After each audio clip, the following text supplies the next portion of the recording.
سيدنا الدكتور عادل السيسي وله تجربه ممتده مع دراسه للتراث العربي والتحقيق وتحقيق بعض المخطوطات في المجال الشعري والادبي والعروضي والموسيقي. فليتفضل معنا. تفضل يا دكتور عادل. السلام عليكم ورحمة الله وبركاته. أهلا ومرحبا بكم، ولا أدري ماذا أقول بعد ما قاله. ربنا يفتح. دكتور عادل اخونا بنعتز بعلمه وقوته. يعني حققت نحو 7 كتب، منها الدور المكنون في 7 فنون الإنجاز، ومنشوف في دار النابغة، الفوائد العربية من نوادي، قلائد البحور من جواهر البحور للشهاب الحجازي، مقدمة في العروض لابن الناظر، صلة ديوان الدويك، ده كتاب أنا أحبه جدا، وبعض الرسائل في نظم مفاتيح البحور الشعرية، منها ما هو في مديح النبي صلى الله عليه وسلم، ومنها ما هو في الغزل، ومنها ما هو يضمنه بعض آل القرآن. في الإشراف والمناقشات نحو 20 رسالة ما بين مناقشة وإشراف، ويعني أحب أن أتحدث عن ما قبل التحقيق. لأكمل ما قاله الدكتور عبد الكريم ياباني. أولاً التحقيق كما يقول الشيخ عبد السلام هارون هو بذل عناية خاصة بالمخطوطات حتى يمكن التثبت من استيفائها لشرائط معينة. فالكتاب المحقق هو الذي صح عنوانه واسم مؤلفه ونسبة الكتاب إليه. دايما في مقدمات التحقيق نسبة العنوان ونسبته إلى مؤلفه، دي مسألة مهمة جدا. قبل جمع النسخ التي تحدث عنها الدكتور عبد الكريم هناك اختيار الموضوع، يعني عدد المخطوطات العربية كما يقول فيليب طيرازي له كتاب عن التراث العربي أكثر من 262 مليون مخطوط حول العالم. قولنا ان هو اكبر تراث علمي. أكبر تراث علمي. حقيقه علميه. هل كل مخطوط حري أن يحقق؟ هذه المسألة. يبقى علي أولاً اختيار الموضوع المهم وتوحيد الجهود. يعني وأنا أبحث في ديوان عن شاعر اسمه حسام الدين الحاجري، ده من الشعراء الغزليين المشهورين جدا، وجدت انه حقق 3 مرات في 3 جامعات في توقيتها. فتوحيد الجهود اني احقق اللي ما اتحققش بدل بالظبط هو الاول. بعد ما اختار الموضوع او العنوان يجب ان اتحقق انه ليس مطبوعا.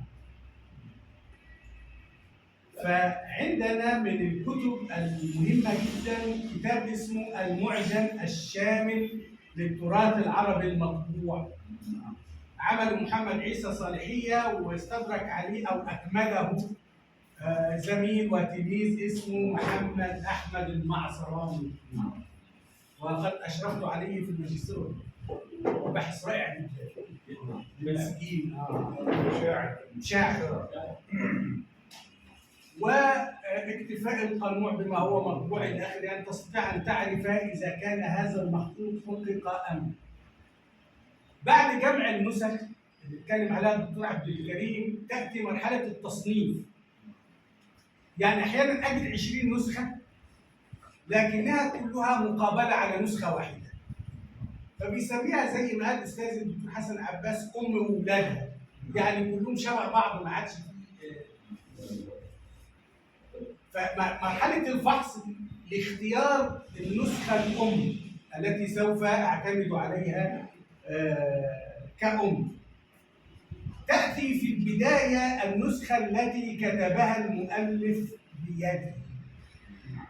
بمناسبة الشيخ الطناحي هو كان احد الاساتذه الذين درسوا لي في دوره تحقيق التراث، وكان غير خفه الدم كان يعرف الخطوط العربيه بالقرن الهجري.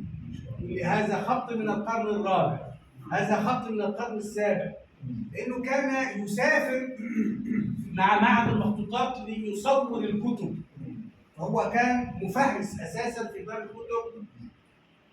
وفي مره من المرات قال هذا من القرن كذا واظنه لفلان. يعني بعض النساخين كانوا معروفين زي الصفدي مثلا، الصفدي كتب يعني جل كتبه بيده وله طريقه معروفه. مما صادفني انا مثلا انه تجد النسخه التي بخط المؤلف اكثر من نسخه.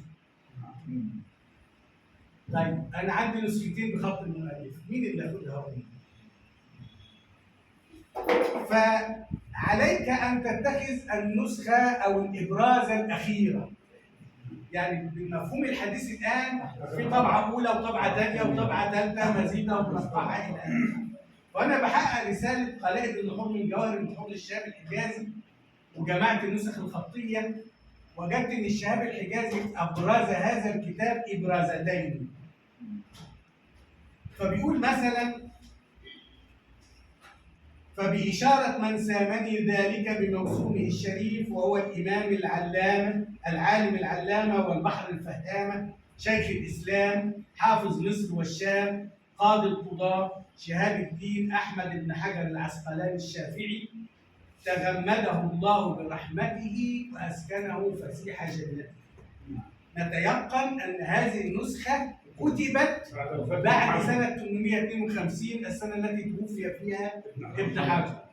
نسخة أخرى بيقول: أبقاه الله تعالى على طول المدى وزاد علاه سجودا. دي كانت نسخة قبل.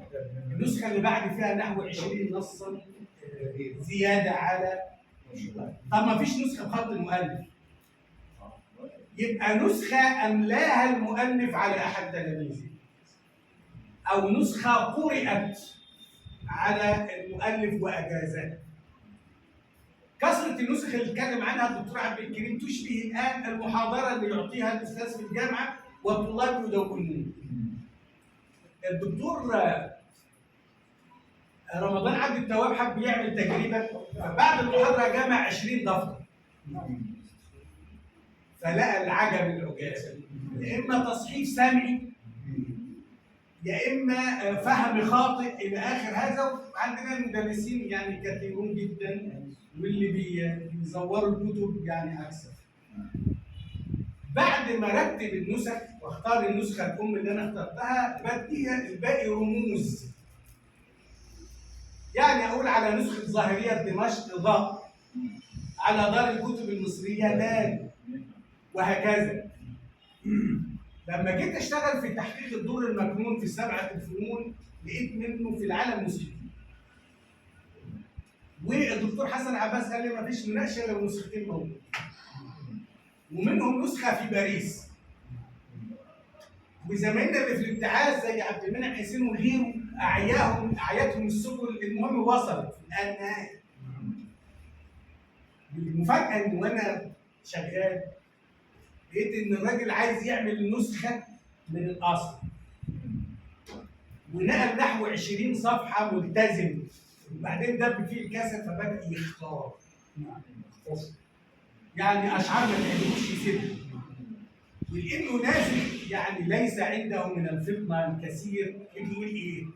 وقال من عروضه، يعني قال من نفس وزن القصيده اللي قبل، هو مسقط 5 6 في النص، فتح الوزن مش هو بس. يعني حتى الفطنه كانت تغيير. لما اخترت النسخه الام اللي انا هشتغل عليها وهقابل بنسخه اخرى، عليا في البدايه ان انا احقق عنوان الكتاب. ليه عنوان الكتاب؟